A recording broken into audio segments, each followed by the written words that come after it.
Sud Radio Berkov dans tous ses états. Les écolos, c'est magnifique. Vous vous rappelez de Greta Thunberg? Eh bien, ce n'est plus Greta Thunberg maintenant, c'est du sous Greta Thunberg. On en arrive à un stade très intéressant. Écoutez. Sud Radio Berkov dans tous ses états. Les perles du jour. Et encore, Brassens n'avait pas connu les écolos, et certains écolos hallucinants. Alors, il y a l'association qui s'appelle Just Stop Oil. Surtout arrêter le pétrole. Alors, qu'est-ce qu'ils ont fait, ces glorieux militants? Ils se sont infiltrés à la National Gallery de Londres, qui est une des plus grandes galeries d'art d'Angleterre. Et écoutez, voilà, vous allez entendre le bruit, puis on va vous décrire. Écoutez.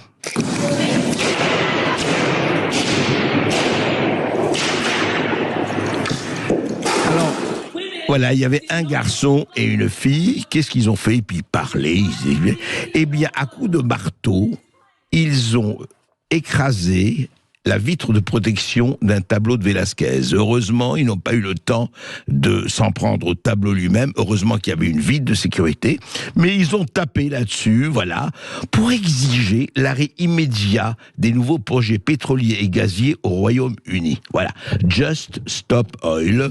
Les deux militants ont été arrêtés pour dégradation. Et comme dit quelqu'un, il y a eu un très bon papier, juste 3 lignes de Alexandra Marshall, elle a dit ceci.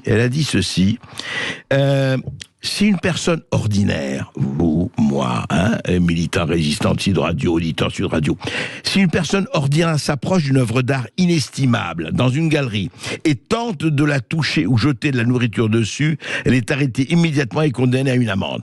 Mais si vous vandalisez une œuvre d'art au nom du climat, vous vous retrouvez à la une des publications spécialisées du monde entier. Et voilà, vous êtes ceci. Voilà, Just Stop Oil. Des militants qui ciblent des galeries d'art, un groupe d'activistes basé au Royaume-Uni, largement financé par le Climate Emergency Fund, etc. Voilà. Et, attendez, il y a eu mieux. Il y a le collectif Dernière Rénovation. Oui, parce qu'il y a beaucoup d'associations, collectifs, bien subventionnés par des institutions. Hier matin, ils ont booké la M6 au niveau de la Porte Valvert, l'autoroute de Lyon, vous savez, à la rocade.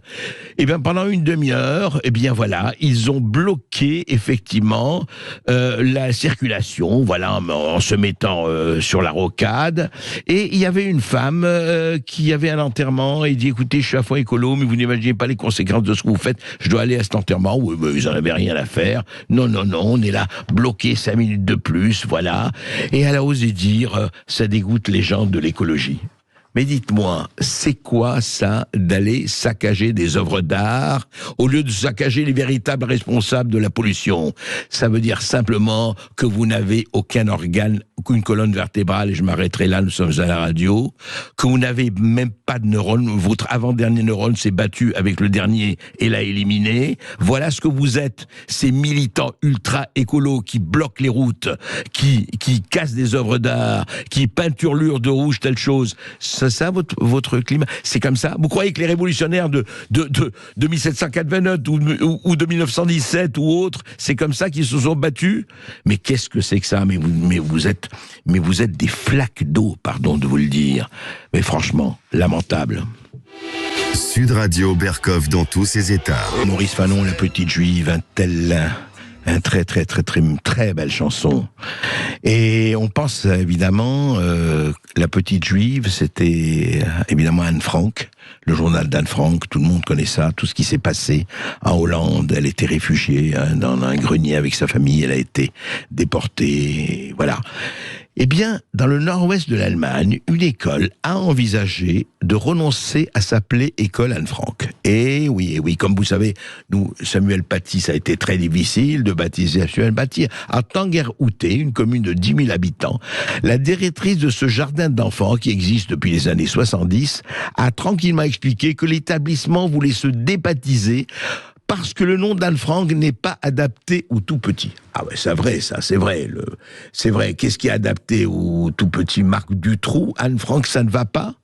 mais aussi ajouter la directrice, parce que certains parents issus de l'immigration ne se reconnaissaient pas dans ce nom, et que parce qu'au nom de la diversité, regardez jusqu'où ça va, la soumission, nous voulions quelque chose sans arrière-plan politique.